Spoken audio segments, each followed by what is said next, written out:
Thank you very much. First of all, thanks for the invitation. It is an honor to share this event with such outstanding colleagues. Congratulations for the organization of the event. I will speak about the chair we hold at the University of the Republic in Uruguay. This is a public university. It was founded over 70 years ago. There are about 85,000 active students in a total population of the country of barely 3.5 million inhabitants. In other words, it is the university that covers most of the population at this time. This is a very new chair. It is a chair in open education that started in February 2021 with Dr. Regina Motz as the director of the chair. About mid-term, I was appointed to the position of chair director. The purpose of this chair is to promote the integrated system of research with training, information, and documentation on open education. We aim to facilitate collaboration between internationally recognized high-level researchers and faculty from our university and other institutions in Uruguay, as well as other areas of Latin America. This chair is part of what is the core of open and accessible educational resources that is within the interdisciplinary area at our university. This interdisciplinary setting gives us a very fertile field of collaboration between areas where we are especially linked to a working group called Building Interdisciplinary Open Digital Education. The chair therefore works with an interdisciplinary approach, where open education is seen as a complex problem, where we have not only open educational resources, we have the goal of inclusion with diversity and accessibility.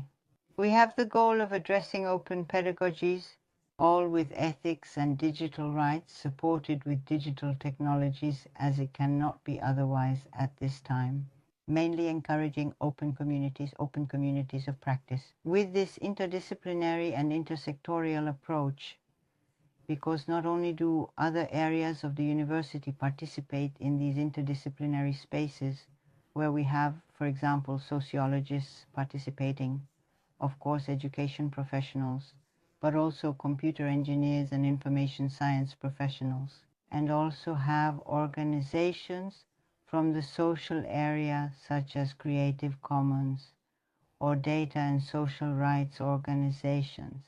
So we have found a way to combine all this diversity by focusing our work on the development of interdisciplinary and cross-cutting projects. This brings us to a convergent perspective of open education with the whole open movement, especially also with open science.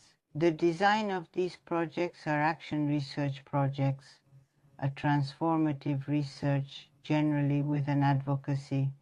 We seek that they have practice with development policies of the open movement and open education space, and from the Open Education Chair is the meeting of researchers and teachers to weave networks, to weave collaborative networks. From these networks, projects emerge and the opportunity to make a small contribution and have a global impact arises. At the global level, our focus is especially on regional integration. We work with several colleagues from Mercosur and give visibility to open education in Latin America, especially from conferences of Latin American origin, as in the LACLO community, which has been in operation for more than 16 years. In this short period, the activities carried out have been encouraged establishing research networks, DEORA, trainings, webinars, continuing education courses, and research projects. I brought here, as an example, two of the major projects we have carried out. One is called Praxis, whose goal is pedagogical didactic training in technologies and teaching practices. What stands out in this project is the open educational approach through communities of practice with action research in open education. The other project is a project that especially addresses accessibility. It is the Accessible Libraries project. The purpose was informational literacy. Accessible digitizations were carried out to create an accessible digital library, which addresses vision difficulties and motor disabilities to hold books where, for example, it was possible to digitize the entire required bibliography of the university's psychology program. The mandatory school textbooks for the first 6 years of elementary school were also digitized, and what we leave as a result of these processes is a methodology of how to digitalize and make accessible is meeting the needs of users. We didn't do it for our students, we did it with our students. It was a shared co-design in order to increase the quality of what it is doing, paying special attention to co-creation. These materials are available in the web page of the OER Nucleus, which is the interdisciplinary space where we are hosted. At the end, I will provide you with the link to these works. The approach that we have obtained from the open education is not only to create content, it is actually an activity that we approach as a curricular activity of curricular development, which is carried out by subjects with specific professional identities within the framework of a situated teaching and mobilizing transformation processes based on reflective practice. These are the conclusions and the results after having these projects of open educational practices, reflective practices, as has been the Praxis project, and to understand that the identities of the subjects, both teachers, researchers, and students, are present and have to be addressed from that place with their active participation. This has been really significant, for example, in the Accessible Library Accessibility Project, where we worked side by side with the National Union of the Blind of Uruguay. After these projects, we got to the pandemic and the situation changed a little bit. Now we have a situation which fortunately is post-pandemic, but with the lessons of the pandemic and added with artificial intelligence that stands out in recent years. So, what do we have? Our focus now is on using teacher-centered and student-centered artificial intelligence to analyze inclusive and resilient teaching and learning processes. Open education is unthinkable if it is not an inclusive education, and it must be resilient, that is, it must provide all the tools to navigate through pandemics and crises that we know can come at any time.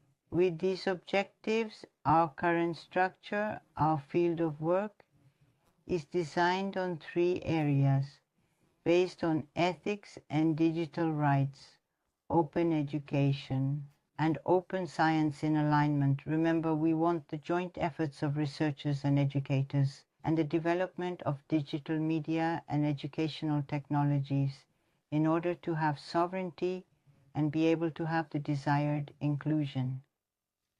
On this fertile field, we have data and artificial intelligence as work focuses. Another work scope are the pedagogical designs and models, and the essential areas of focus are diversity, inclusion, and resilience. These 3 foci do not work in isolation, but are connected, working to solve research questions that interest us. For example, what does the data tell us about the issues of inclusion and resilience of our education systems and our pedagogical designs? All the data out there on digital media and digital platforms cannot be ignored. We have to ask data how to improve our education systems and our pedagogical designs to make them more resilient. On the other hand, our resilience models will be adequate, our pedagogical models will be inclusive and resilient. How do pedagogical models relate to the goals of inclusion and resilience? To what extent, for example, does working with data and artificial intelligence inform the design of these pedagogical models? These are some of the questions we are currently working on. These studies that point to educational research, to the dissemination of open education, converge in what is open education and open science. This is a diagram taken from the Fiocruz Institute in Brazil, which shows in a very graphic way all that open education encompasses. And we can observe open educational resources, open processes, or what would be for us also the vision of open pedagogies.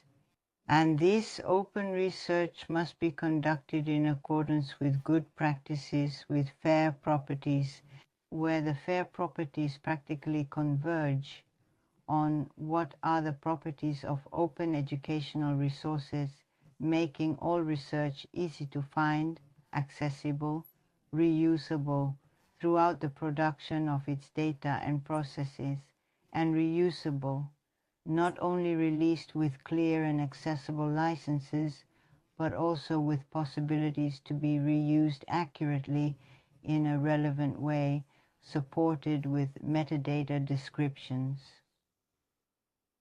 So the convergence between open education and open research is very extensive and is not only given by the publications of texts, reports in open mode, but also publications of open research data and processes that are made in open mode. In this sense, we are currently carrying out work, activities in progress that aim at this convergence. One of them is the network of UNESCO Chairs, a unique twin that was already presented. So I am not going to talk about it. The Mercosur Network of Higher Education is a consortium that includes several universities in Argentina and Brazil, Uruguay, where the objective is the management of open data on educational research. We have seen that there are very few open data repositories of educational research and almost none specialized in these topics in our region in Mercosur. We are coordinating with other colleagues from all over Latin America. In the research project, we have projects working on artificial intelligence in learning analytics, with a focus on them being explained, focused on the teacher. We work with the concept of loop teachers, as it would be in English, being them the center and the ones who command the artificial intelligence applications.